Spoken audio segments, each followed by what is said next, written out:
तरीके से जटा शंकरी मैया गंगा जी के पावन तराई में व्यास आसन पर विराजमान भगवान सुखदेव, व्यास नंदन श्री सुखदेव जी उत्तरानंदन महाराज परीक्षित और मैया नवलदेव को कथा सुना रहे हैं। तो अपने राम सेवक परीक्षित महाराज से जानना चाहूंगी कि दोपहर की कथा की वाणी हमने कहाँ पे विराम की है, ध्यान करके बताइए। मुझे याद आए तभी तो हम कथा कहेंगे, नहीं हम खुद बोल गए।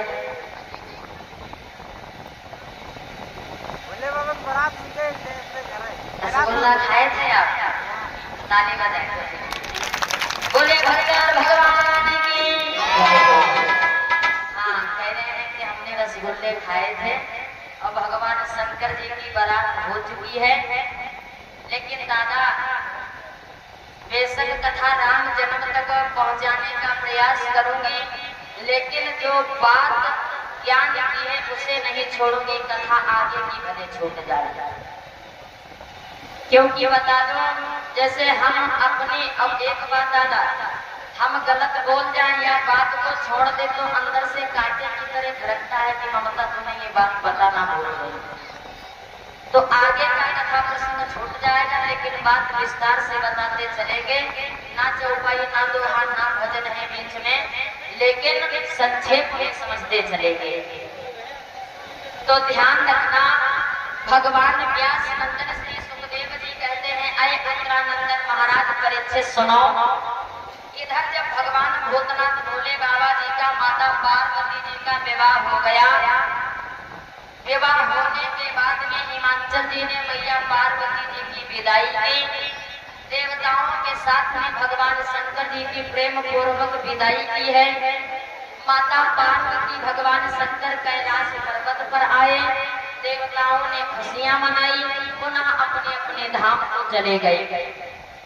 अब क्या है कि जब भगवान शंकर माता पार्वती जी का धीरे धीरे समय व्यतीत होने लगा, तो काफी समय के बाद में मैया ने एक पुत्र को जन्म दिया है, जिन पुत्र का नाम रामचरितमानस में लिखा है खड़ानन। अब वैसे कहने के लिए हम आप कार्तिकेय भी कहते हैं। रामचरितमानस में खड़ानन लिखा है, अब कहने के लिए दूसरा नाम कार्तिकेय भी कहते हैं। तो उन्हीं भगवान कार्तिकेय जी का जन्म हुआ था, पालन पोषण हुआ, कार्तिकेय जी बड़े हुए। उन्हें पता चला कि दैत्य लोग देवताओं के ऊपर आक्रमण करते हैं, विविध भाग से युद्ध करते हैं, उन्हें मारते हैं, और उन दैत्यों को मारेगा तो कौन? मैं। इसलिए वही भगवान खड़ानन जी ने बड़े होने के बाद में तारकासुर राक्षस और तारकासुर के साथियों को, दैत्यों को संहारा था, मार दिया था। भैया मेरे एक बात और ध्यान देना कि कार्तिकेय जी ने जब तारकासुर राक्षस उसके साथियों को मारा था, तो कौन हथियार का उपयोग किया था उन्होंने? दादा, वैसे तलवार है, गदा है, धनुष बाण है, सब है, लेकिन मुख्य हथियार क्या है खड़ानन जी का, जिन्होंने, जिससे कार्तिकेय जी ने दैत्यों का संहार किया। अब आ जाइए, अपने ब्राह्मणों की मैं प्रशंसा नहीं करूंगी, लेकिन जहां बात आएगी वहां पर मैं खुल के बोलूंगी। ये 2 मिनट की कथा है, जान लें। अब ये कथा मिलेगी कहाँ? मानस में नहीं, भागवत में मिलेगी।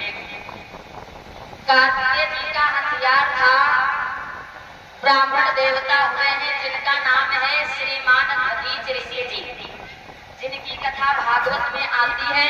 और दधीच ऋषि जी रहने वाले मिस्री के थे। जब देवताओं ने दैत्यों में संग्राम छिड़ा, देवता अंत में जब मांगने के लिए भगवान बृहस्पति जी के पास में जाते हैं सहायता, तो भगवान बृहस्पति जी ने बताया कि आप ब्राह्मण देवता दधीच मुनि के पास में चले जाओ।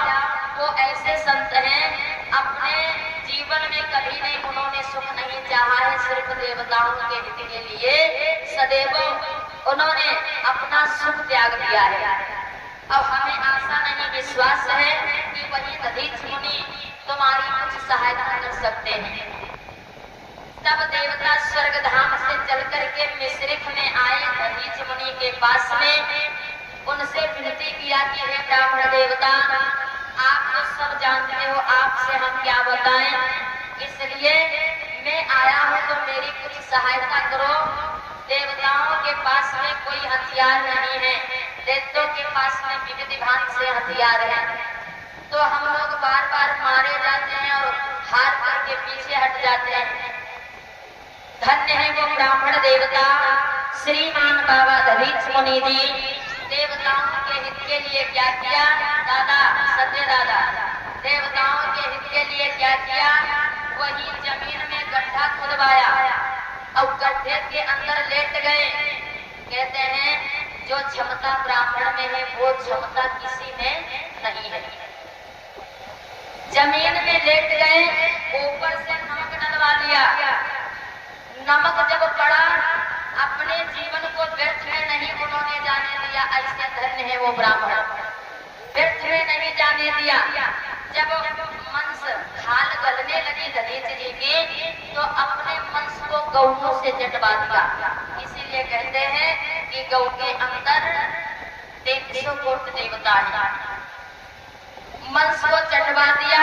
और जब बची बाबा दधीच जी की हस्तियां, मतलब हड्डी और पसलियां, तो उन्हीं बाबा दधीच जी के हस्तियों से चाचा अनेकों अनेक हथियार बनाए गए थे। 3 धनुष भी बने थे, सारांग, पिनाक, गांडीव।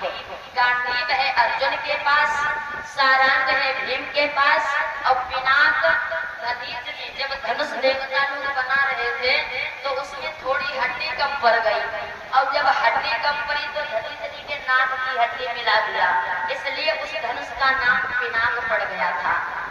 अब वही धनुष ब्राह्मण देवता भगवान परशुराम जी के पास था, जो भगवान शंकर जी के पास से उन्होंने पाया था। कथा गहराई से है, इसलिए चौपाई नहीं बोलूंगी, संक्षेप में समझाऊंगी। पहले मैं बता दूं, क्योंकि दादा कोई उठ करके कहे बेटिया ये चौपाई छोड़ दिया, वो छोड़ दिया, तो मेरे पास में है थोड़ी मत बोली। ध्यान देना, बाबा दधीच जी के उसी हस्तियों से अनेकों अनेक हथियार बनाए गए, और बाबा दधीच मुनि जी के जो बीच की रीढ़ की हड्डी होती है, इधर भी पसली, इधर भी पसली, और बीच में होती है रीढ़, तो ये बीच बाबा दधीच मुनि जी के रीढ़ के बीच का हथियार भगवान कार्तिकेय जी का था, और वही हथियार से तारकासुर राक्षस तारकासुर के साथियों को मारा था।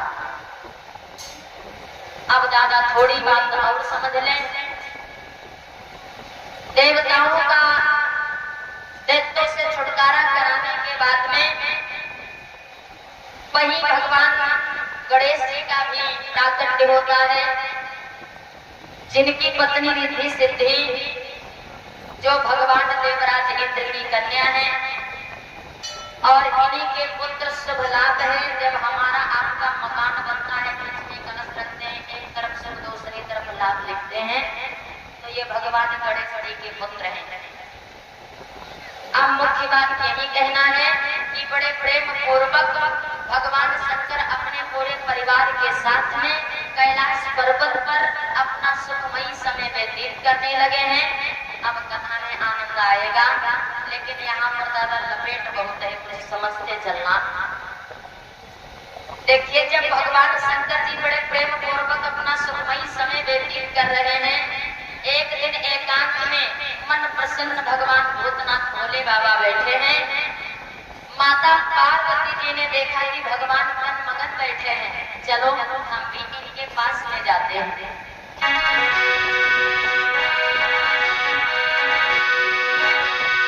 पार्वती सुमय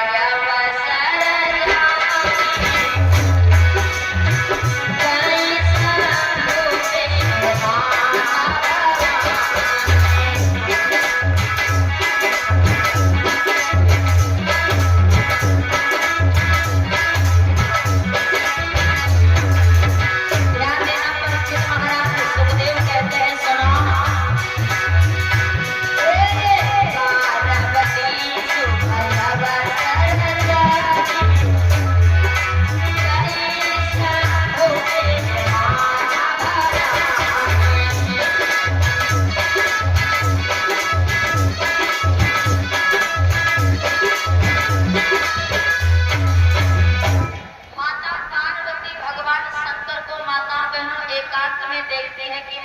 बैठे हैं। सुबह समय पार्वती शुभ अवसर जाने गई शंभु तय मां भवानी। जहाँ भगवान शंकर बैठे हैं वहीं पर माता पार्वती जी आई और प्रभु के सन्मुख बैठ गई आकर के। जब बैठ गई तो भगवान शंकर जी से कहा कि हे प्रभु, मैं आज आपसे कुछ कहना चाहती हूँ। भगवान भूतनाथ भोले बाबा मगन में बैठे थे, बोले कहो देवी क्या कहना चाहती हो। जवाब दिया, जो आशा मेरी पूरी पूर्व जन्म में नहीं हुई वो आशा मेरी इस जन्म में पूरी होगी। शिव जी बोले मतलब? जवाब दिया, मैं आपसे ये कहना चाहती हूँ कि पूर्व जन्म में आपने जितनी बार हमें कथा सुनाई मैं सो गई, भगवान की कथा में मन नहीं लगाया। और आज मैं आपके पास में इसलिए आई हूँ कि आप हमें भगवान की पावन कथा सुनाओ। कौन कथा?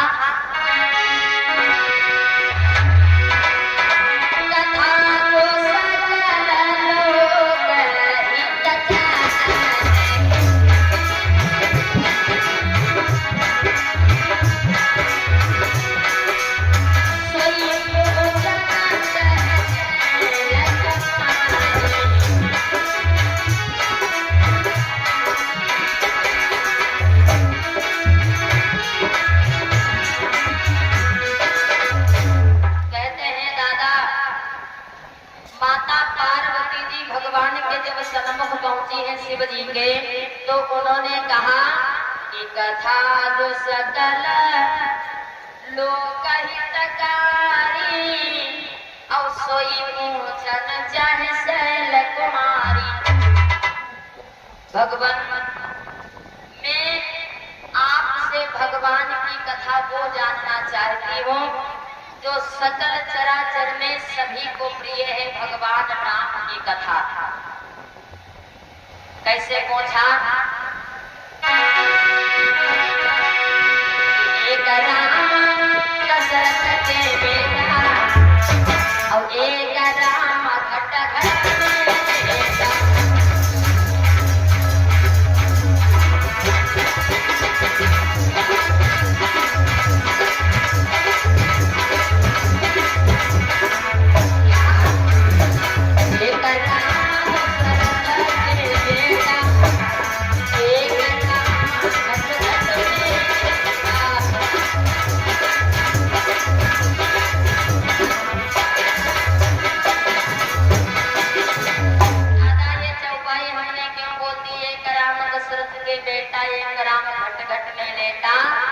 माता पार्वती जी भगवान शंकर जी के राम के अवतार की कथा सुनना चाहती हैं, लेकिन बहलाए फुसलाए इधर उधर से ज्यादा कह रही हैं ये राम कौन है, दशरथ के बेटा कौन है, और एक राम वो कौन है जो राम सबके हृदय में रहते हैं।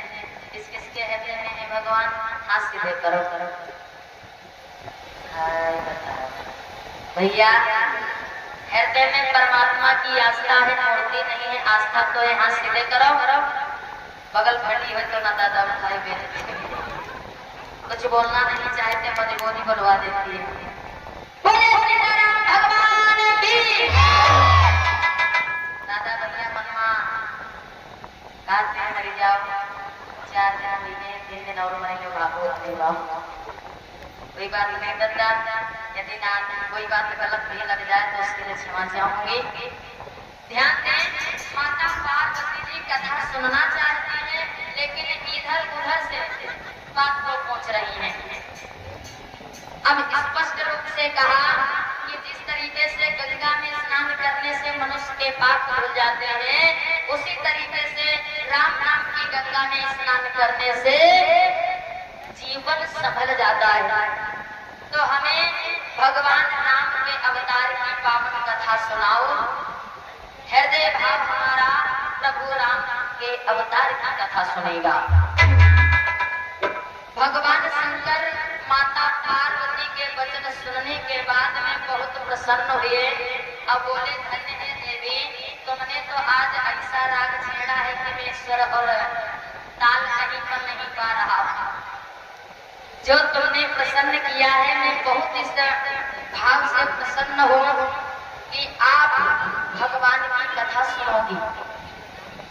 तो देवी सुनो, पहले एक दो कारण बता दें, फिर रामायण अवतार से सीधे मन जोड़ेंगे। अरे दादी माता ने मजा लाई रही, देखिए माता जी भैया मेरी ध्यान दें।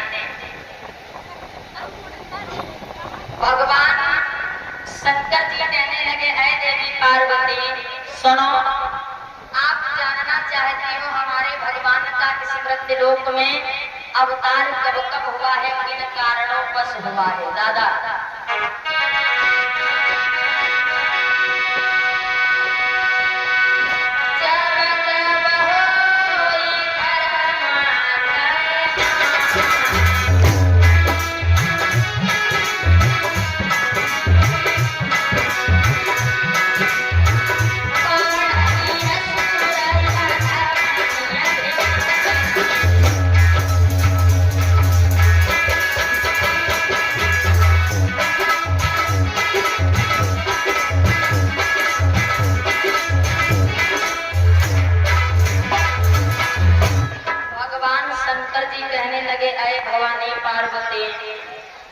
आप करती हो इस संसार में मनुष्यों का ही नहीं बल्कि हमारे भारत देश की भूमिका पर देवताओं का भी प्राकट्य हुआ है। लेकिन जानती हो क्या, जब जब होई धर्म कहानी पाढ़ी यसुर यधम अभिमानी। असुरों का दल बढ़ा, धर्म की गलानी हुई, या देवताओं पर या संसार के नर नारियों पर कोई आपत्ति आई तो भक्तों के कष्ट को दूर करने के लिए भगवान का अवतार हुआ है। कैसे? जैसे महाराज हिरण्यकश्यप जी का अत्याचार बढ़ा तो दिन के 12 बजे खंभे से प्राकट्य हुआ, ये कथा भागवत में है। भोजराज कंस का अत्याचार बढ़ा तो भगवान ने मथुरा की भूमिका पर अवतार लिया। और जब राजा बलि का अत्याचार अभिमान बढ़ा तो 52 अंगुल बन करके भगवान राजा बलि की परीक्षा लेने गए। ये छलिया कपटी है तो दैत्य परिवार का तो क्या हुआ दानी है, लेकिन कहीं कहीं देखे इसका भाव देवताओं के प्रति कैसा है। और जब लंकाधिराज रावण का अत्याचार बढ़ा तो भगवान ने मर्यादित होकर के अयोध्यापुरी में अवतार लिया। एक बात दादा और समझ ले, जितनी कथा बोलूंगी आज की वो सब रामचरितमानस में है। आप लोगों ने राजा भानु प्रताप महाराज की कथा सुनी होगी कि जब राजा प्रताप भानु जी का राज्यकाल चलता था तो उन्होंने अपने राज्य के समय दूर दूर के राजाओं का राज्य छीन करके अपने कब्जे में कर लिया था। तो जिन राजाओं का राज्य छीन लिया था वो राजा लोग दर बदर भटक करके अपना जीवन गुजारा तो कर रहे थे, लेकिन कोई बाबा बन गया, कोई कैसे करके अपना जीवन गुजारने लगा। लेकिन एक राजा ऐसा था जो बाबा बन करके विंध्याचल के वन में रहता था। अब ये राजा भानु प्रताप चले गए थे शिकार खेलने। जब ये शिकार खेलने गए थे तो वहां पर भटक गए थे।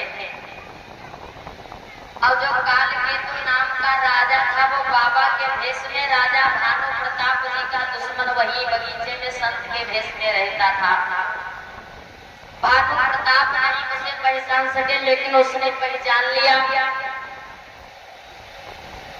कालकेतु राजा विचार करने लगा कि भानु प्रताप से अगर बदला लेना है तो इससे अच्छा मौका नहीं मिलेगा। भानु प्रताप जब उसके पास में पहुंचे तो कहने लगे, हम रास्ता भटक गए हैं, हमें कोई रास्ता बताओ।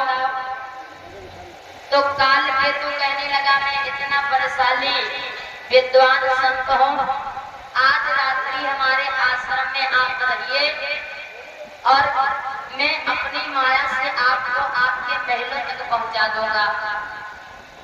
राजा के साथ में माताओं बहनों छल होने जा रहा है, लेकिन वो नहीं समझ पाए। अब भानु प्रताप और काल केतु राजा बाबा के भेष में आपस में वार्तालाप हो रहा है। तो उसने कहा, मेरा नाम है एक तनु, और सुनो, आपके जीवन में सब अच्छा है, लेकिन आप ब्राह्मणों से बचे रहना, क्योंकि वो सर्वनाश करना चाहता है भानु प्रताप जी का। अब क्या है, कहा ब्राह्मणों से तुम्हें भय है, तो जवाब दिया ब्राह्मणों से कैसा भय है। कहने लगे 1 लाख ब्राह्मणों को भोजन करवा दो, तुम्हें वो आशीर्वाद देंगे तो तुम्हारे कष्ट दूर हो जाएंगे। बात मान करके काल केतु राजा की भानु प्रताप जी कहने लगे, ठीक है, आज मैं आपके आश्रम में हूँ, जब कल जाऊंगा तो अवश्य 1 लाख ब्राह्मणों को भोजन कराऊंगा। अब क्या था, भानु प्रताप जी उनके आश्रम में सोए। ये रावण के जन्म की कथा सुना रही हूँ, जो रामचरितमानस में है, अंत पंत भटकना। और दादा हमारी बात नहीं मानना तो इतने समय सुन लो, और सुबह स्नान ध्यान करके जब पूजा करना तो वही पेज खोल करके पूरी कथा पढ़ लेना। आप समय कम है इसलिए हम चौपाई नहीं बोल रहे हैं, बात ठीक है। कहने का मतलब, भानु प्रताप जी उस दिन पूरी रात उसके आश्रम में रुके, और जैसे बजे रात्रि के 4 तो एक साथी और था काल केतु राजा का। उससे कहा, काल केतु ने कि इस राजा की 4 पाई ऐसे उठाओ, महलों में ऐसे पहुंचा दो, इसे पता न लगे हमने मंत्रों के द्वारा पहुंचाया है या फिर तुमने पहुंचाया है। बोले ठीक है महाराज। भानु प्रताप जी की उठाया 4 पाई, राजा समेत राजा के महलों में छोड़ दिया। अब जो उनके पुरोहित थे उनको बंदी बनवा करके झाड़ियों में डलवा दिया। और जब सुबह हुई, भानु प्रताप जी देखते हैं कि हम सोए थे जंगल में, अब जगे हैं महलों में। इसका मतलब कि एक में उस संत के अंदर शक्ति है, चलो हमें चलना चाहिए। भानु प्रताप जी महलों से जाते हैं उसी संत के पास में फिर। और जब वहां पर पहुंचे तो कहने लगा, ब्राह्मणों को तुम भोजन कराओगे और आपकी रसोई में तैयार करूंगा। भानु प्रताप से एक बात बताए भैया,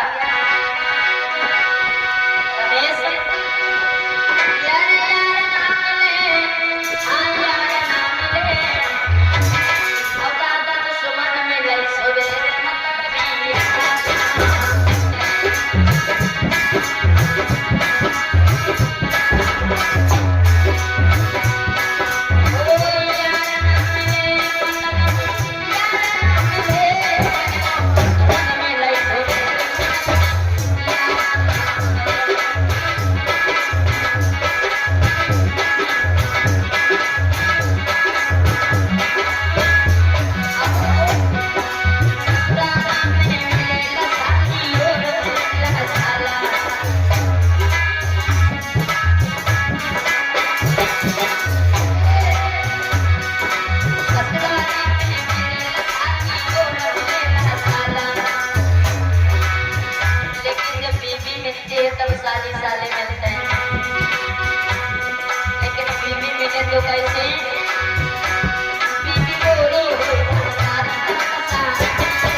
मतलब देखते थे धोखे नहीं। दादा कहते हैं जो दुश्मन होता है वो आधी रात और हर दिन दोपहर में किस समय किस दिन आपके ऊपर वार कर दे आपको नहीं पता होगा। अब वही बात भानु प्रताप काल केतु राजा की है। माताओं बहनों, भानु प्रताप अरिमर्दन दो भैया हैं। कहने का मतलब भानु प्रताप की रसोई तैयार जब वो करने लगता है कपटी बाबा, तो ब्राह्मणों के साथ में छल करने के लिए और भानु प्रताप का सर्वनाश करने के लिए, ब्राह्मणों का धर्म नष्ट करने के लिए उस छलिया राजा ने क्या किया, रसोई तैयार करना प्रारंभ किया। भैया हमारे रसोई को तैयार करना प्रारंभ किया है, तो रसोई में जानते हो कैसा भोजन तैयार किया है? हिरण का मांस, सर्प का मांस, गौ का मांस, अनेकों जीव जंतुओं का मांस उस कपटी बाबा ने बना रखा है। अब जब भोजन तैयार हो गया तो भानु प्रताप से कहा, आप ब्राह्मणों को बुलवाइए भोजन करने के लिए। लिखा है मानस में स्पष्ट, जब 1 लाख ब्राह्मणों को भोजन करने के लिए बैठाया गया, अब जैसे ही भोजन के पात्र पहुंचे हैं ब्राह्मणों के सन्मुख, बताएं, कहते हैं इसीलिए बार बार सम्मान ना यदि करो तो आप अपमान भी ना करो। अब मैं ये बात उस दिन भी हमने कही थी, कौन बात? देवता है मंत्र के अधीन, मंत्र है ब्राह्मण के अधीन, और इसलिए आप गृह प्रवेश करवाओगे तो ब्राह्मण को बुलवाओगे, मंदिर स्थापना करवाओगे तो ब्राह्मण को बुलाओगे, मूर्ति में प्राण प्रतिष्ठा करवाओगे तो ब्राह्मण को।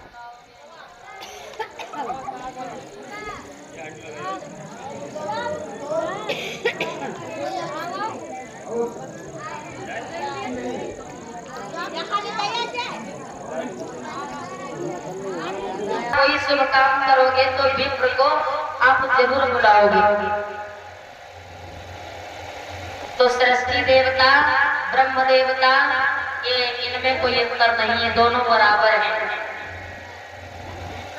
वही जब ब्राह्मणों के सन्मुख भोजन के पात्र आए तो आकाश बड़ी होती है कि ये विप्र बरो, यदि आप ये भोजन करोगे तो आपका ब्राह्मण नष्ट होता है, और ये रसोई में भोजन छल कपट का बना है, ये मंच की रसोई है। क्योंकि कहते हैं किसी का धर्म नष्ट करोगे तो तुम्हारे नष्ट करने से नहीं कुछ होगा। कहावत वही माताएं जो कहती हैं, ईश्वर ना रूठे दुनिया के रूठने से क्या होता है। क्यों रेणु जी भाई, हकीकत है। तो ध्यान देना माताओं बहनों, अब ब्राह्मणों का भी दोष नहीं। एक बात बताओ, चाचा निमंत्रण हम आपको देने जाएंगे तो आप मुझे ही जानोगे, घर के सदस्यों के, घर के मेहमानों को आप क्या जान सकोगे? तो ब्राह्मणों को भोजन कराते श्रीमान महाराज भानु प्रताप जी, और रसोई तैयार की एक काल के तो छलिया राजा ने, तो उसमें दोष भानु प्रताप जी का थोड़ी ना है। लेकिन उसी समय ब्राह्मणों ने श्राप दे दिया कि ये भानु प्रताप, तूने मेरा धर्म भ्रष्ट करने का काम किया है, इसलिए ये राक्षसी भोजन जो राक्षस करते हैं वो भोजन मुझे कराने जा रहा था, इसलिए मेरा प्रारब्ध बच गया, लेकिन तू जरूर राक्षस होगा। सुन, ये हुई है वो कुटुंब सहित पंसारा, और राक्षस हुई परिवार तुम्हारा।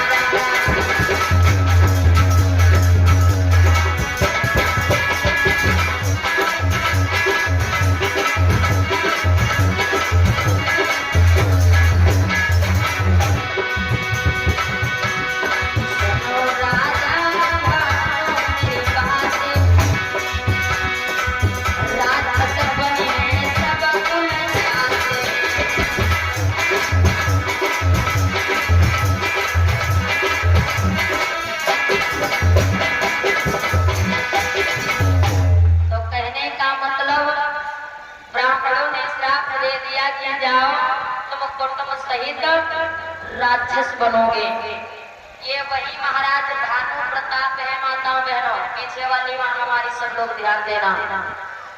ये वही भानु प्रताप महाराज जी का परिवार अगली बार में रावण का परिवार बना है। और समझते हैं, देखिए भगवान ब्रह्मा जी के पुत्र है श्रीमान पुलस्त ऋषि, अब पुलस्त ऋषि के पुत्र है श्रीमान विश्वेश्वरवा।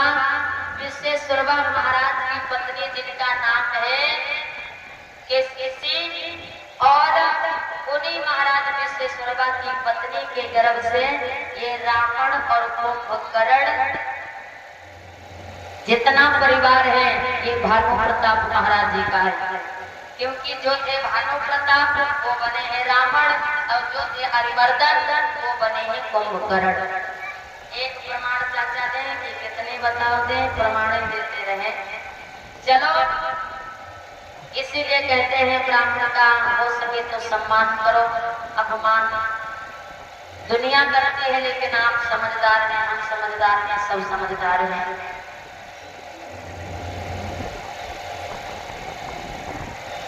और श्रीमान दादा जयतेंद्र जी के कमलों के द्वारा, दादा एक कोई जगह पैसा नहीं है, अच्छा, श्रीमान डॉक्टर जितेंद्र दादाजी के कर कमलों के द्वारा 50 मुद्राएं, सोनाली जी के द्वारा 20 मुद्राएं, विनोद राठौर भैया जी के द्वारा 21 मुद्राएं, कुलदीप राठौर भैया जी के द्वारा 13 मुद्राएं, डॉक्टर आकाश भैया जी के द्वारा 50 मुद्राएं, श्रीमान संजय राठौर दादाजी के द्वारा 21 मुद्राएं, और गीता रानी के कर कमलों के द्वारा 11 मुद्राएं, नैना प्रजापति जी के कर कमलों के द्वारा 21 मुद्राएं। हाँ जरूर, भैया जी ने लिखा है माता रानी का जयकारा बोलो। कितने लोग बोलोगे? हाथ सीधे कीजिएगा सभी लोग। पहले भैया लोगों की बात नहीं बोली तो आप लोग, भैया लोग आप सब, रमेश भैया आपकी बात में जयकारा बोलो। प्रेम से बोलिए भारती देवी माता की। तुम लोग साथ देंगे। अच्छा, आप एक साथ भैया भैया बोले, बाप बोलो। प्रेम से बोले हनुमान जी महाराज की। दादा ये नाक कटवाए सब लोग बैठी हैं, हाँ ये बेइज्जती करा रही हैं।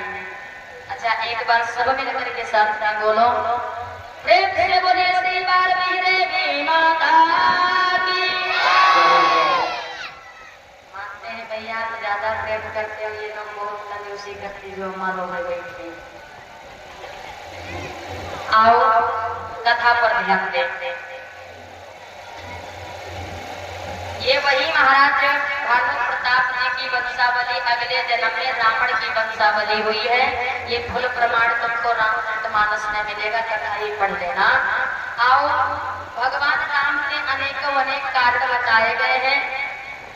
एक कारण यह है कि जो महाराज दशरथ मैया कौशल्या है, ये पूर्व जन्म में शत्रुपा और महाराज मनु थे। इन्होंने नैमिष में गोमती के किनारे तपस्या की, ये भी बात मानस में लिखी है। चाचा ये भी बात मानस में लिखी है। गोमती के किनारे तपस्या करते हैं तो भगवान प्रकट होते हैं, कहते हैं हम तुम्हारी भक्ति से प्रसन्न है, वरदान मांग लो। तो राजा ने मांगा था कि मैं तुम्हारे समान पुत्र चाहता हूँ। भगवान ने भक्ति पर प्रसन्न होकर के कहा कि जाओ, अयोध्यापुरी के राजा तुम ही बनोगे दशरथ, और ये कौशल्या मैं तुम्हारे आंगन में बालक स्वरूप में अवतार लूंगा। तो एक विद्वान तो ये कहता है कि भगवान का अवतार इसलिए हुआ। तीसरा विद्वान दादा क्या लिख रहा है कि नारद ने श्राप दिया था, ये भी कथा मानस में लिखी है। विश्व मोहिनी स्वयंवर की कथा ये भी मानस में लिखी है कि विश्व मोहिनी के लिए भगवान विष्णु जी से जब नारद जी रूप मांगने गए तो उन्होंने सुंदरता के बदले बंदर बना दिया था। तब नारद ने कहा था, अंत में जब सच्चाई जाने, तब कहा कि मैंने आपसे सुंदरता मांगी, तुमने मुझे बंदर बना दिया। आगे चल करके तुम्हारी बंदर ही सहायता करेंगे, और जैसे मैं एक स्त्री के विरह में दुखी भटक रहा था, वैसे बन में तुम भी भटकोगे। तीसरा विद्वान कहता है कि नारद श्राप दीन एक बारा एक कलम यही लगी अवतारा। तो तीसरा विद्वान कहता है कि इसलिए भगवान का अवतार हुआ चौथा विद्वान ये लिख रहा है कि जो माता इंदुमती यदि के पुत्र दशरथ जी हैं, ये एक बार शिकार गए थे वन में, एक सरोवर था, उसमें एक पुष्प था तो बड़ा सुंदर था। राजा ने विचार किया दशरथ जी ने कि चलो लाओ इसे हम निकाल के ले जाएं और अपने घर ले जाएंगे। दशरथ जी ने घोड़े को बांध दिया, विचार करते हैं सरोवर में जाकर के पुष्प निकालें। अब जब तक वो पुष्प निकालते तो पुष्प से आवाज आई है क्या कि निर्बंसिन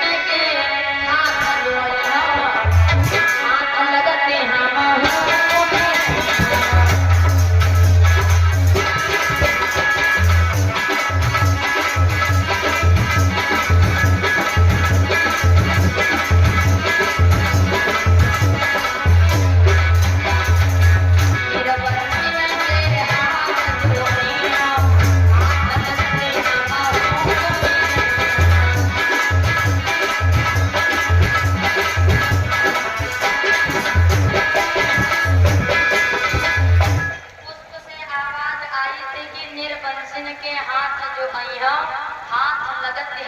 लगते हम राजा दुखी हुए। अब आप जैसे भगवान के 23 अवतार लिखे हैं, अब हर विद्वान अलग अलग तरीके से बताता है। अब आओ, समय हो रहा है,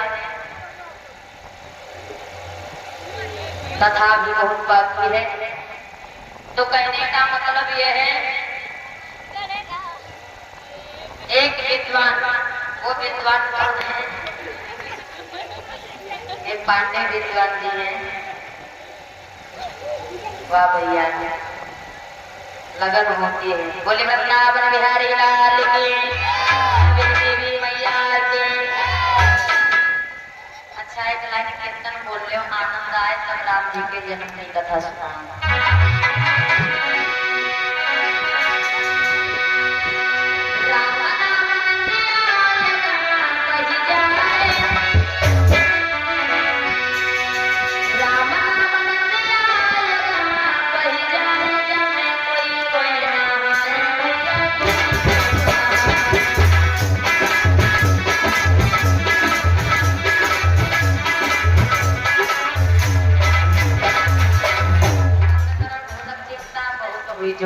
चौथो दिवस बोलो भैया सब लोग, राम नाम नदिया या गम बज जाए, पहले से बोलो सब लोग।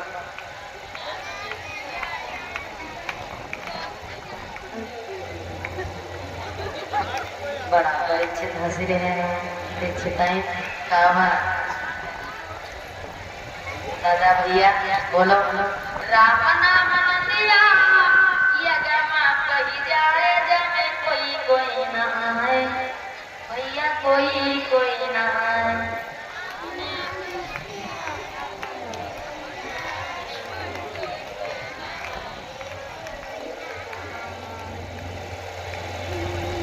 देखो कहावतें कौन कही रही हैं, भैया वीडियो बना रहे हैं इसलिए नहीं बोलोगे। चलो बहुत अच्छी बात है, सब लोग बोलेंगे।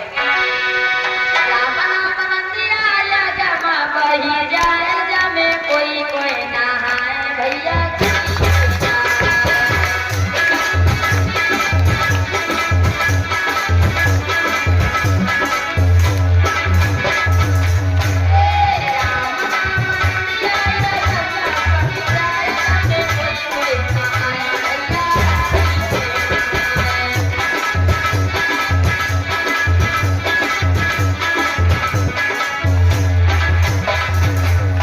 जो जो राम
मालूम होता है कि राम जन्म में परीक्षित चाचा नाचेंगे, सब लोग नाच देखेंगे। हमारी तरफ ऐसे क्या कर रहे हो? देखो, जो भगवान के आगे आज नाचा है उसे इंसान के आगे नाचना नहीं पड़ा है, और जो नाचा है भगवान के आगे ना विश्वास हो तो उससे पता करो, हमसे पूछो। हम कहते हैं हमसे पूछो, क्योंकि खुद भक्ति करो, खुद एहसास हो जाएगा। अच्छी बात है, बहुत अच्छा सहयोग आप लोग करते हैं, प्रेम है भगवान की कथा से। अब आओ, वैसे तो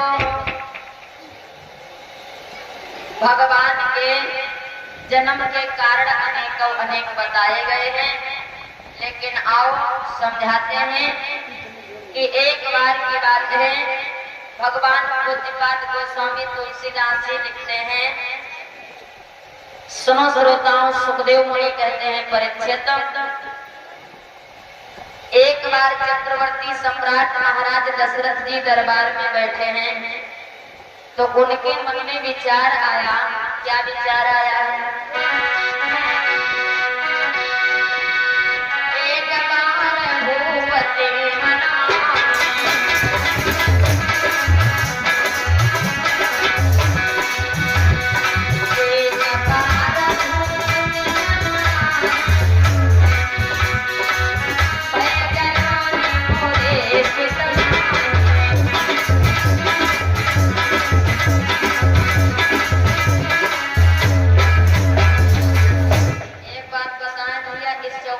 साधारण मत ले लेना, क्योंकि रामायण की हर चौपाई मंत्र के समान है।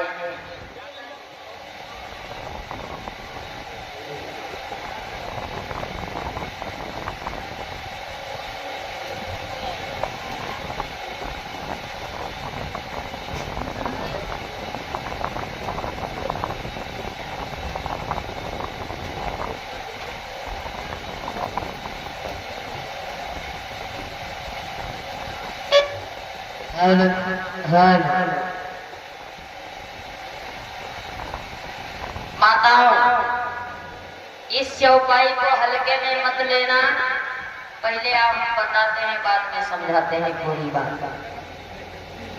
कहते हैं, एक बार भूपति मन माही, भय गलान मोरे सुत नाही। इस चौपाई का अर्थ हमारे गुरुदेव बताया करते हैं कि महाराज दशरथ जी को गलानी हुई नहीं, गलानी कराई गई।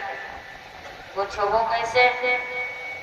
जो भगवान ब्रह्मा जी के पुत्र हैं, श्रीमान वशिष्ठ मुनि, तो इनकी पत्नी अपने पुत्र को खिलाती हुई दशरथ जी के दरबार में आई, और जब दरबार में पहुंची तो अपने बालक को चुपटिया काट लिया। ये कथा आज हम पहली बार नहीं, जो भैया बेहड़ा को आए हैं हमारे द्वारा या श्रीमान गुरुदेव राकेश मिश्रा जी के द्वारा सुने होंगे। चुपटिया काट लिया तो बच्चा रोने लगा। वशिष्ठ महाराज से दशरथ जी ने पूछा, गुरुदेव सब अच्छा है, परंतु हमारे ये गुरु भैया क्यों रो रहे हैं? तो वशिष्ठ जी की पत्नी जी ने कहा, महाराज दशरथ ये इसलिए रो रहा है कि आप हो हमारे स्वामी के शिष्य, तुम्हारे घर में कोई पुत्र है नहीं, तो हमारे पुत्र का शिष्य कौन बनेगा, इसलिए ये रो रहा है। तो कहते हैं, माता गुरु पत्नी के वचन सुनकर के उन्हें गलानी हुई थी कि मेरे घर पुत्र नहीं है। और एक बात बताए, निर्वंशी वो थे नहीं, यदि निर्वंशी होते तो ये चौपाई लिखने वाला विद्वान मूर्ख नहीं होगा।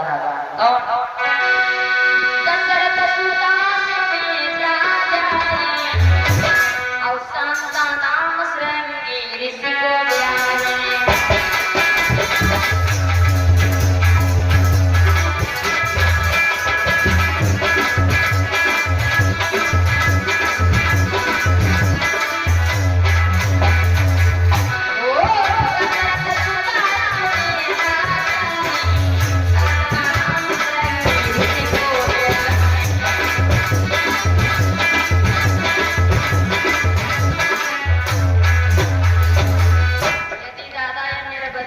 तो फिर ये चौपाई के बीच में लिख दिया दशरथ सुता सुमित्रा जाई शांता नाम श्रृंगी ऋषि को ब्याही।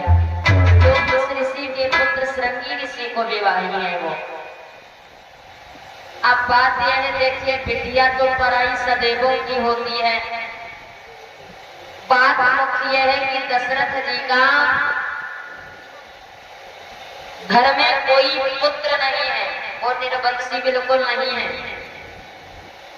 तो इसलिए उन्हें गलानी हुई नहीं, गलानी कराई गई। एक बार भूपति मन माही भय गलान मोरे सुत नाही। जब राजा दशरथ के मन में अयोध्यापुरी में बैठे में दरबार में रहते में ऐसा विचार आया, दुखी होकर के चल दिए।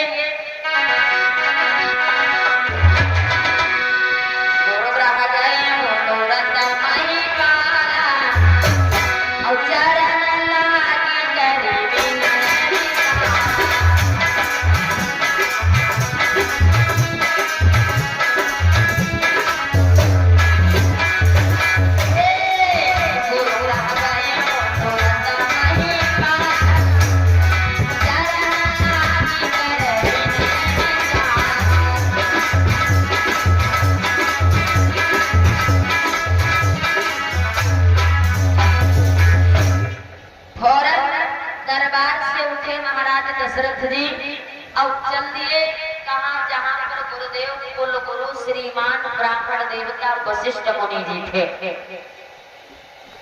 महाराज वशिष्ठ जी के पास में दशरथ जी आए, चरणों को स्पर्श किया। गुरुदेव वशिष्ठ जी ने देखा, अरे चक्रवर्ती सम्राट महाराज दशरथ के नेत्रों में आंसू, दुखी है राजन आप, क्या हुआ?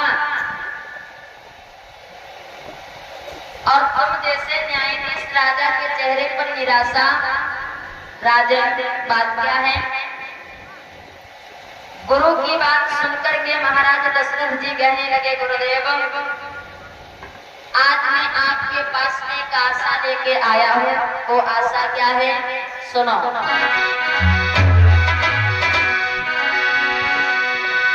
कि इतने दिन तक संतान न भई, दुनिया पर हंसी उड़ाती है।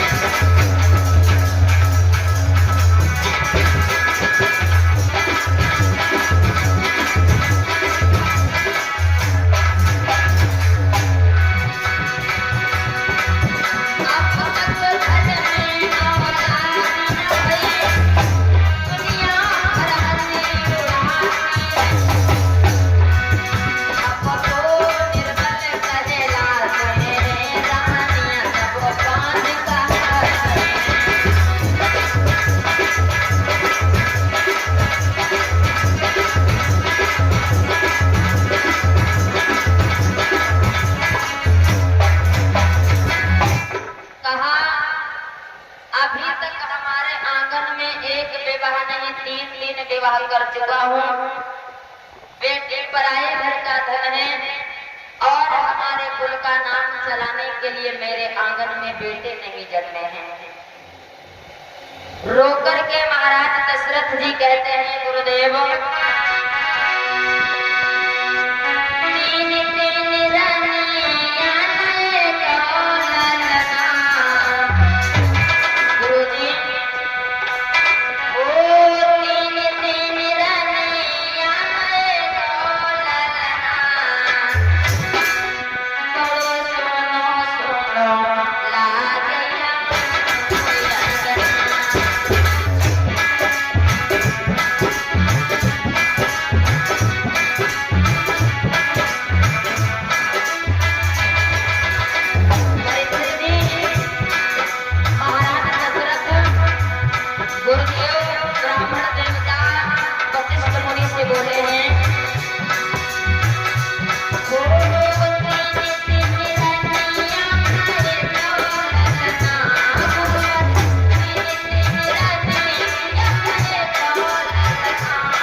हो आप?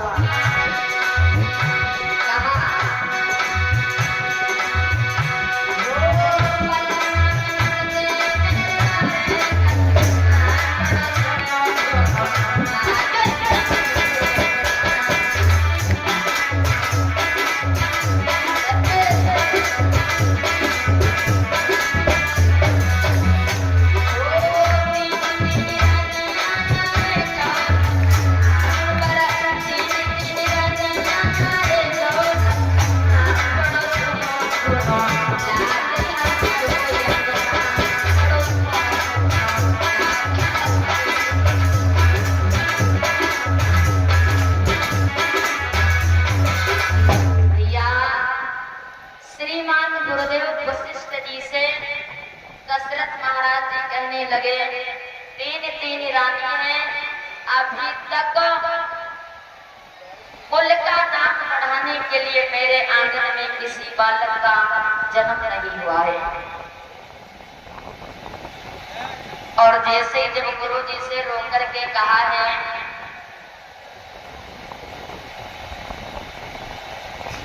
तो महाराज वशिष्ठ जी समझाते हुए कहने लगे हैं, राजन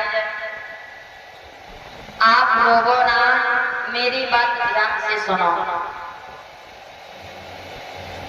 आप एक पुत्र के लिए दुखी हो, लेकिन हम तुम्हें समझा रहे हैं क्योंकि ब्राह्मण का वचन व्यर्थ नहीं होता।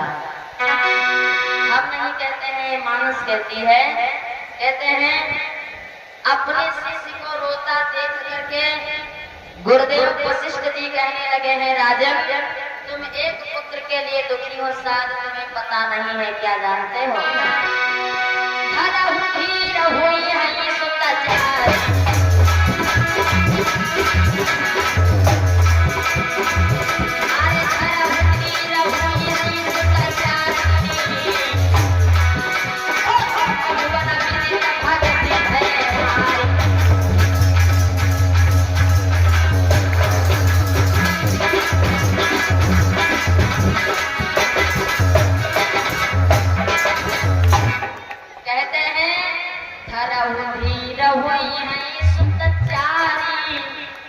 चौपाई लिखी है, धरहु धीर हुई है सुतचारी, और त्रिभुवन विदित भगत भय। संसार का कल्याण करने वाले, जग के पालन करता भगवान वो स्वयं तुम्हारे आंगन में बालक के रूप में अवतरित होंगे। और आप एक बेटे की बात कर रहे, तुम्हारे आंगन में 4 बेटों का जन्म होगा। लेकिन राजा तुम्हें एक काम करना पड़ेगा। माताओं बहनों, वो काम कौन सा है? कहा आप अपने वहां पर पुत्र यज्ञ करना होगा, और आशा नहीं संपूर्ण विश्वास रखना कि तुम्हारे घर में पुत्रों की प्राप्ति होगी। गुरु जी ने जैसा कहा मान करके गुरु जी के वचन पुनः महलों में आते हैं दशरथ जी। श्रीमान गुरु वशिष्ठ जी और जो सलाह दी है यज्ञ करने की, पुत्र यज्ञ करने की, वही विधि विधान गुरु जी के कहने के अनुसार अपने वहां पर यज्ञ की तैयारी की। और गुरु वशिष्ठ जी यज्ञ तो करते हैं, एक मानस की कथा से शिक्षा और मिलती है, वो कौन है? आप भगवान सत्यनारायण की कथा सुने, साप्ताहिक भागवत सुने, यज्ञ सुने। वो यज्ञ में आप जले अपने मान नहीं बुलाओगे तब तक वो आपकी भागवत कथा अधूरी है। ये पूछो हमने बात क्यों कह दिया? क्योंकि जब पुत्र यज्ञ करने जा रहे थे वशिष्ठ मुनि जी महाराज दशरथ जी के वहां, तो उन्होंने कहा कि आप अपने बेटी दामाद को यज्ञ में बुला लो, वो तुम्हारे मानने हैं। और बस वही मान्य ने बुलाए, वशिष्ठ जी के कहने के अनुसार यज्ञ प्रारंभ होता है। संग ही सही वशिष्ठ बोला,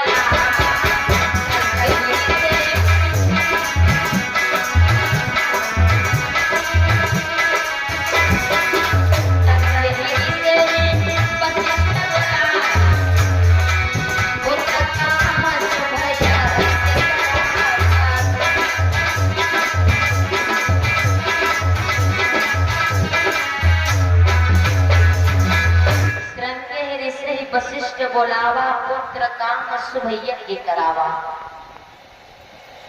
गुरु जी ने यज्ञ किया है।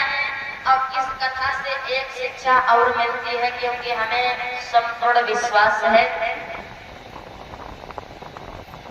जिसके घर में संतान ना होती हो वो हरिवंश पुराण की कथा सुने। अब विश्वास मानो भाई तो संतान अवश्य आएगी। ये बात हम क्यों कह देते हैं? क्योंकि एक भैया मौर्य परिवार है, मिसाई के पास में गांव पड़ता है नेवादा। उनका जीवन दिखने में ऐसा लग रहा था कि मानो आधी उम्र हो चुकी है, संतान कोई नहीं है। हम और गुरुदेव श्रीमान अनुज वाजपेयी जी गए, हरिवंश पुराण की कथा हुई और 2 बार कथा हुई है। भगवान की कृपा से देख लो, छोटे छोटे बाल गोपाल 2 बच्चे, लड़की ही लड़के। मतलब जिसके घर में सब कुछ बहुत इलाज करवाए, सब कुछ करवाए, नहीं हुए। अब भगवान की भक्ति में वो ताकत है, विश्वास रखोगे तो मनोकामना अवश्य पूरी होगी। और आज भगवान की कृपा से देखो कतो खुश नहीं भगवान। तो ये बेटा है हकीकत में, झूठ नहीं कहते, व्यासासन पर बैठे। तो भैया विश्वास करोगे, भावना ईश्वर के प्रति अच्छी रखोगे तो कल्याण अवश्य होगा।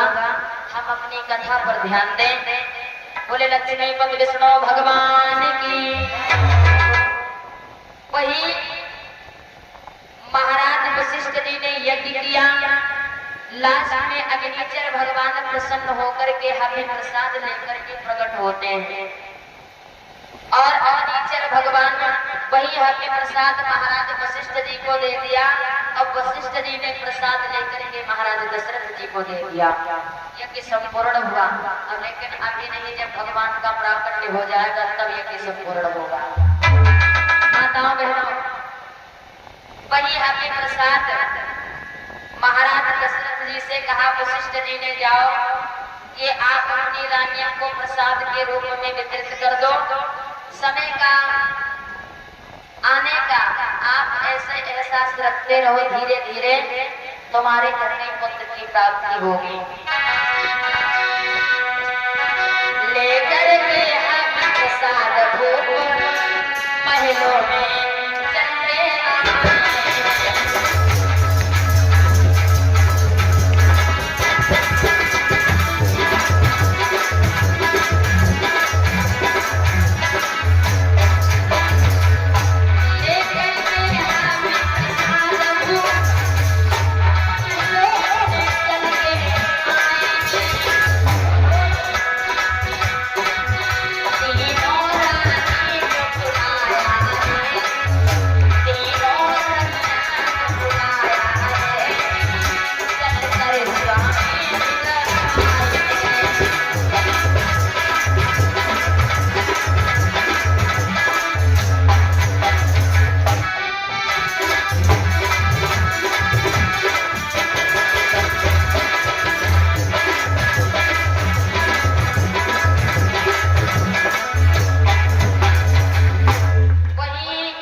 प्रसाद लेकर के महाराज दशरथ जब महलों में आए, माता कौशल्या, सुमित्रा, कैकेयी को आवाज लगाया, तीनों रानियां पास में आई।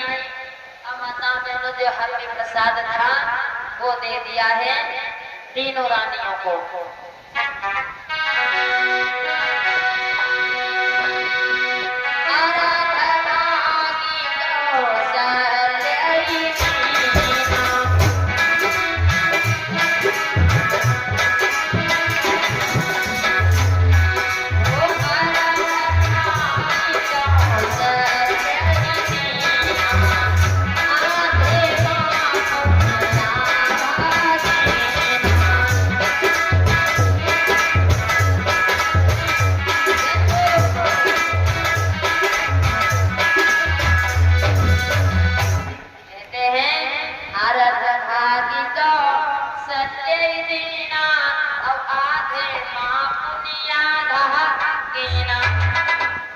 प्रसाद जो था मैया कौशल्या को दिया, शेष जो बचा उसमें आधा मैया सुमित्रा और आधा माता कैकेयी को दे दिया। राम सेवक चाचा जी तुम्हारी बारी आ रही है, जानते हो सब लोग इंतजार किए बैठे हैं। हाँ, पवन पांडे दादाजी का लिखना है ना जाना है उनको। देखो चाचा एक बात बताएं आपको, हम समझते हैं कि कथा आगे बढ़ जाए लेकिन कुछ समझाते भी चले। देखो भगवान के दरबार में शर्म नहीं करनी चाहिए, जहाँ शर्म करनी है वहाँ शर्म नहीं करते और जहाँ नहीं शर्म करनी वहाँ शर्म सबको आती है। अभी विवाह हो घर में बैंड बाजा बज रहा है द्वारे, अब बिटिया लोग क्या होगा। देखिए जहाँ पर बड़ा भैया ताऊ अंकल जी खड़े होते हैं, जिनकी शर्म करना चाहिए वहाँ शर्म नहीं करते, यूं घरे होती माता बहने ठुमका लगा के नाचती हैं। और यहाँ भगवान के दरबार में नाचने से पहली बात देखो खुशी में जो चाहे वो झूमेगा, हम न जाने किसी को नहीं आए हैं, क्योंकि किसी को गलत लग जाए तो फायदा क्या है। अब आप तो जरूर नाचोगे क्योंकि ये टेंट लगा हुआ है, हम आए हैं, इतना खर्चा उठा रहे हो, क्यों संजय दादा। जीवन में ऐसा अवसर दादा बार बार थोड़ी ना आता है। अब होशियार बैठे गए, आओ 10 मिनट में कथा आगे बढ़ाते हैं। बोले सीताराम भगवान की जय। बहुत अच्छे भाई सभी लोग, अच्छा आज दिल थाम के बैठे हो, मतलब ये देखने के लिए भगवान के अवतार की कथा ध्यान दें। महाराज दशरथ जी तीनों रानियों को हाथी प्रसाद दिया है। क्षमा करेंगे हंसने के लिए ये बात कह देते हैं, क्योंकि मुझे ऐसा लगता था कि कल आप लोग सबके सब सो रहे हो, कथा में मन नहीं लग रहा है, तो हमने विचार किया कथा है जैसे कि अरहर की दाल घर में बनाओ, थोड़ा जो है उसमें छौंक लगा दो, महक चलती है, तो कथा भी है दादा अरहर की दाल, भजन कीर्तन सुना दो तो महक आती है ना, तो वही हाल है कथा का। इसलिए बोल देती हूँ, किसी को गलत लग जाए भैया माफी चाहूंगी, हमें शौक नहीं है बोलने का। ध्यान देना, तीनों रानियों को प्रसाद दिया। महाराज दशरथ वहां से पुनः चले आए, गुरु जी को दक्षिणा दी, गुरु जी अपने धाम को गए, महाराज दशरथ जी दरबार को गए। अब बात यही कहना है दादा, तीनों रानियों ने प्रसाद को पान किया है और इंतजार होने लगा उस दिन का कि कब बालक स्वरूप में भगवान हमारे आंगन में प्राकट्य हो गए, क्योंकि कहीं कहीं विद्वानों ने ये भी लिख दिया है भगवान जन्म नहीं लेता प्राकट्य होता है उनका। अब हम नहीं कहते हैं, मानसे में अभी हम जब सुनाएंगे भय प्रकट कृपाला दीन दयाला, अभी हम सुनाएंगे, लेकिन बताए दे रहे हैं क्योंकि भगवान का जन्म नहीं है, कहीं में प्राकट्य होता है। तो माताओं बहनों, तीनों रानियों ने प्रसाद को पान किया है। महाराज दशरथ जी को उस दिनों का इंतजार होने लगा कि हमारे आंगन में कब पुत्रों का जन्म होगा। तीनों रानियां धीरे धीरे समय व्यतीत होता रहा और माताएं गर्भ अवस्था से हुई। जब माताएं गर्भ अवस्था से हुई हैं, जिस दिन से भगवान गर्भ के अंदर आए तो कहते हैं अयोध्यापुरी की रौनक बदल गई। एक बात बताएं, अभी अपने गांव में कथा हो रही है तो और आनंद है, अब जब किसरा से कथा हवन हो जाएगा, वाणी विराम हो जाएगी, तो यहाँ पर दूसरे भाव से लगने लगेगा। तो ऐसे है कि जिस दिन से भगवान ने गर्भ को धारण किया है माताओं ने, उस दिन से अयोध्यापुरी की रौनक बदल गई। क्या 4 दिन से हरि गर्भ ही आए,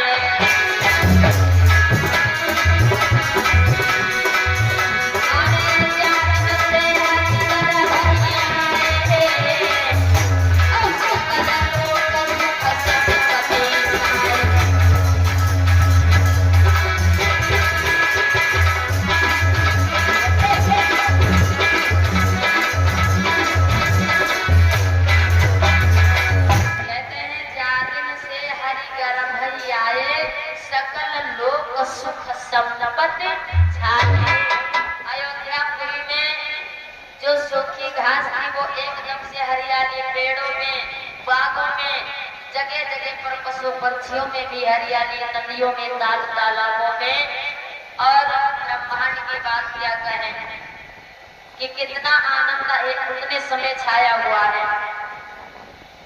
अब धीरे धीरे धीरे धीरे उन माताओं का समय व्यतीत हुआ और मैया कौशल्या अपने सन कक्ष में है। सॉरी, एक बात मैं बताना भूल गई, क्योंकि मैंने कहा था बंदा बंदा होता है। जितने समय माताओं ने प्रसाद को खाया था तो मैया के कई कौशल्या जी ने अपने में से थोड़ा थोड़ा प्रसाद निकाल करके माता सुमित्रा जी को दे दिया था। तो रानियों का एक एक भाग था और माता सुमित्रा के 2 भाग थे। जब इन लोगों ने प्रसाद को खाया, गर्भ रहा और तीनों माताएं अपने अपने शयन कक्ष में हैं। बाहर से दासियां खड़ी हैं, महाराज को इंतजार है कि हमारे आंगन में पुत्रों की प्राप्ति होगी।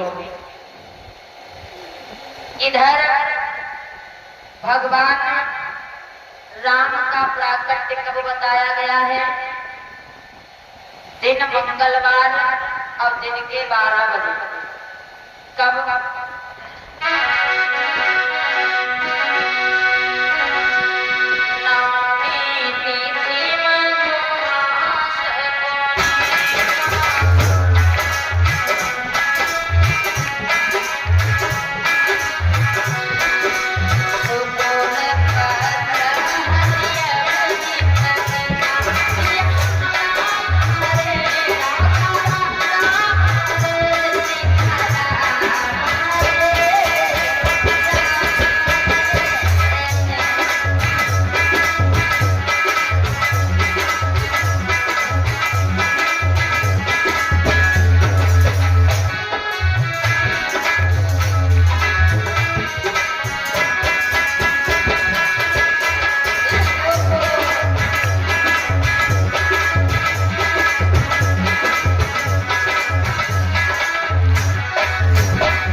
मानस में आप जब पढ़ते होंगे तो सुनते होंगे, देखते होंगे, चौपाई पढ़ते होंगे कि भगवान राम का प्राकट्य चैत की 9वीं दिन मंगलवार दिन के 12 बजे इनका प्राकट्य हुआ है मैया कौशल्या जी के शयन कक्ष में।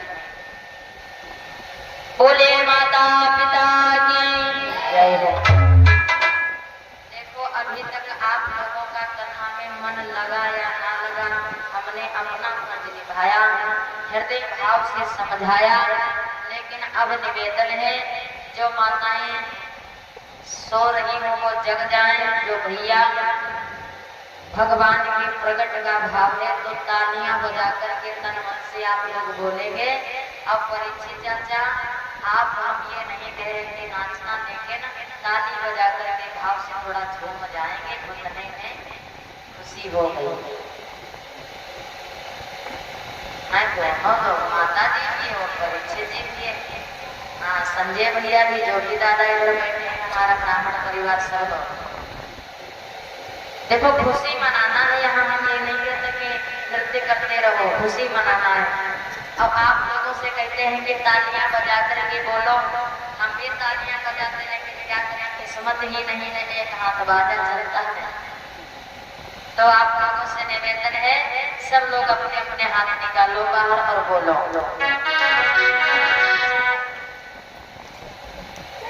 यजमान चाचा खड़े हो, स्तुति है परमात्मा की, खड़े हो जा, थोड़ा घूमना।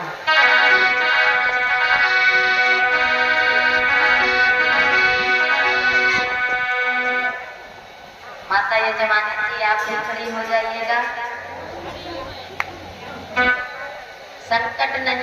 संकट भैया नहीं है कुछ भी। परीक्षिताएं माता जी अब सब हमारे दादा भैया बोलेंगे। माताएं बहन हमारी जो भी हैं यहाँ पर, राठौर परिवार, पासवान परिवार, हमारा ब्राह्मण परिवार, मौर्य परिवार, जो भी परिवार यहाँ पर उपस्थित हैं, सब लोग बोलेंगे तालियां बजा करके। और परीक्षिताएं माता जी तन मगन से आओ चाचा जी, भगवान पर पुष्प अक्षत समर्पित करो और फिर हम बोले।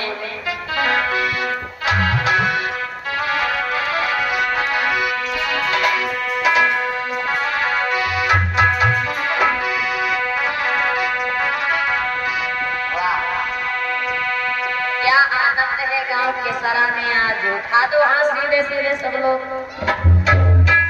जो राम से कहते हैं भारत में मरने वाले माता बहन,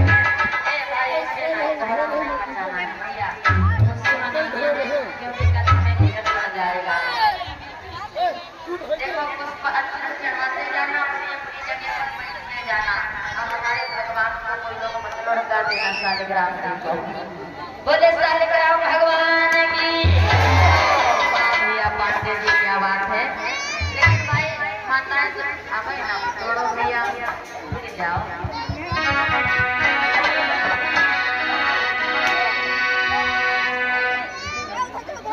पुष्प अक्षत चढ़ा चढ़ा करके बैठ भी जाएंगे माताएं बहनों। स्तुति बोलते हैं हम। भय प्रगट कृपा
कहने का मतलब जब चतुर्भुजी रूप में भगवान प्रकट होते हैं तो मैया कौशल्या जी स्तुति करती हैं कि हे प्रभु आप अपना चतुर्भुजी रूप छिपा करके छोटे से बालक बन करके मेरे गोद में आओ, तभी तो कोई जानेगा कि मेरे गर्भ से पुत्र का जन्म हुआ है। रूप छिपाए करो नम लीला, आप अपना ये रूप छिपा करके छोटे से बालक बन जाओ मेरे। माता की स्तुति सुनकर के भगवान ने बाल्य रूप अपना धारण किया है और मैया कौशल्या जी के शयनकक्ष से बच्चे के रोने की आवाज आई। जब बालक के रोने की आवाज आई, द्वार पर खड़ी है जो नौकरानी दासी लोग, बच्चे के रोने की आवाज सुनी तो कोई तो भागे है महाराज के पास, अब कोई खुशियां मनाने के लिए दासियों के पास में भागे। यहाँ तक अब क्या कहें, पहले मैया कौशल्या जी के शयनकक्ष से बच्चे के रोने की आवाज आई, तब तक महाराज दशरथ जी की जो दूसरी रानी है मैया कौशल्या जी के बाद में कैकेयी के शयनकक्ष से बच्चे के रोने की आवाज आई और जो बची मैया सुमित्रा, तो उनके दो जुड़वे बालक हुए हैं। अब क्या कहना है अयोध्यापुरी का नजारा।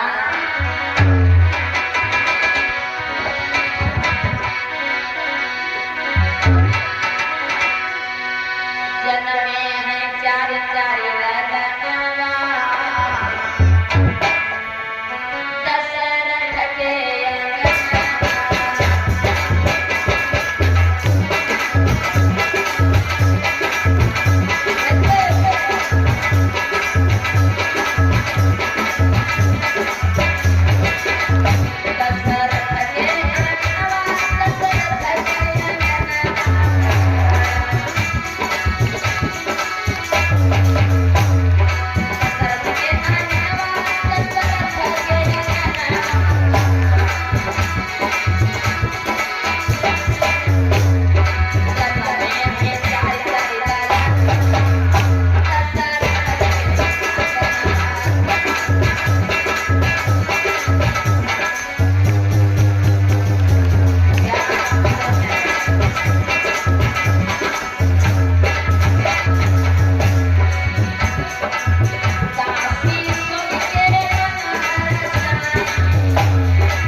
सकता है। जो गुरुदेव वशिष्ठ जी ने कहा था धर्म वीर हुई है सुतचारी, त्रिभुवन विदित भगवान राम को बताया था, त्रिभुवन विदित भगत भय हारी। तो की है कि महाराज दशरथ जी के वहां एक नहीं चार पुत्रों का जन्म होता है। इधर दासी सुनकर के कोई तो खुशियां मनाने में माता बहनों पड़ गई और कोई तो महाराज दशरथ जी के दरबार में पहुंची, बोली महाराज की जय हो, राजा दशरथ जी की जय हो। बोले क्या हुआ?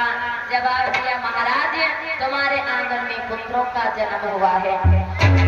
प्रसन्न होकर के महाराज दशरथ जी ने गले से उतारी 9 लखा हार दे दिया, कहा जाओ हमारे महलों में 4 पुत्रों का जन्म हुआ है, बधाई गीत हो और खुशियां मनाई जाए, नेक दान दिया जाए, तो धबिया बजवाई जाए, नगाड़े बजवाए जाए, नगर के जितने नर नारी हैं वो सब हमारे महलों में बुलवाए जाए। आज कल भैया जो दावत भैया आप कन्या पहुंचे ने थोड़ी बात बिगड़ गई, झगड़ा जहाँ हो तो उन्हें जाने तक खवाए तो तुम कहाँ नहीं। ये खड़ी भाषा चाचा गाँव भर की है।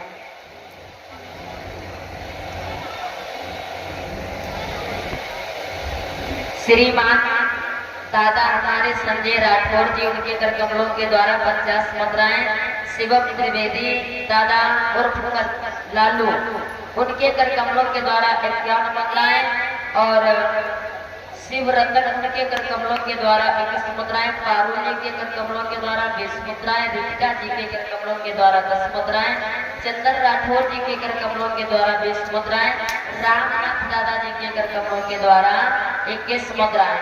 जरूर बोलिए बारहवीं माता की, महिमा है माता जी की। अच्छा आप बार जयकारा बोलते हैं तो शब्द मैया जी के नाम के बोलने मुझे बताए कथा।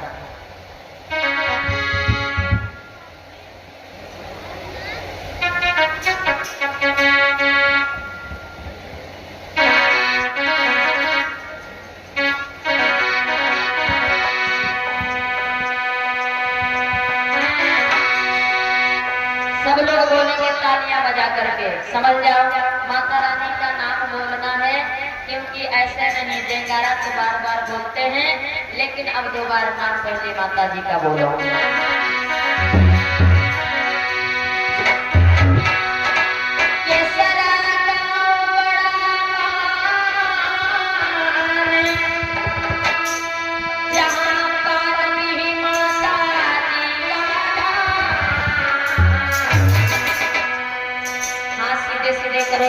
बजाते रहिए, बोले कि कौन कहने दादा केसरा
बच्चे सभी लोग, इनकी महिमा है जो बड़ा आनंद आ रहा है। आओ, समय धीरे धीरे आरती की तरफ जा रहा है, तो थोड़ी बहुत कथा और बढ़ जाए, है ना।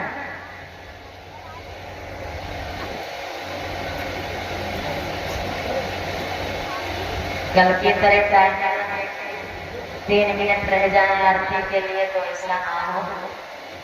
15 मिनट बाकी हैं आरती में। अब हाँ, क्षमा करेंगे, सॉरी भैया जी।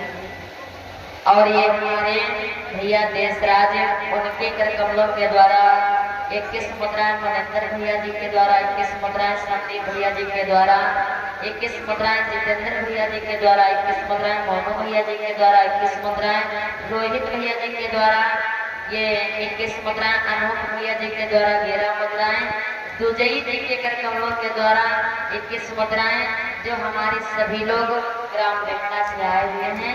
भगवान आशीष अनुकंपा बनाए रखें। ये डिमांड देखो कितनी बड़ी लिखी लाइन, 12 आशीष। हाँ भैया जरूर। तो माफ करेंगे परीक्षित चाचा, आज तो प्रभु का अवतार हुआ है। अब समझाने तो हम बहुत कुछ जा रहे थे, लेकिन आरती का समय हो गया है, इसलिए क्षमा चाहूंगी। जब महाराज दशरथ जी को पता चला कि हमारे आंगन में 4 पुत्रों का जन्म हुआ है, खुशियां मनाने के लिए दास दासों से कहते हैं प्रभु के अवतार की खुशियां कल हम दोपहर में मनाएंगे। और कहते हैं पुत्रों का जन्म सुनकर के दशरथ पुत्र जन्म सुने काना, मानव ब्रह्मानंद समाना। इतना प्रसन्न है, ब्रह्मांड का आनंद सा मिल गया है पुत्रों का जन्म सुन करके, बहुत प्रसन्न है। आइए अग्रिम चर्चा कल दोपहर में हम आप सुनेंगे। और बड़ी ही पावन कथा के यहाँ से आगे की चर्चा है। इतनी ही कथा सुनाकर मैं वाणी विराम कराती हूँ। आगे क्या कहे सुखदेव मुनि, कल दोपहर में समझाती।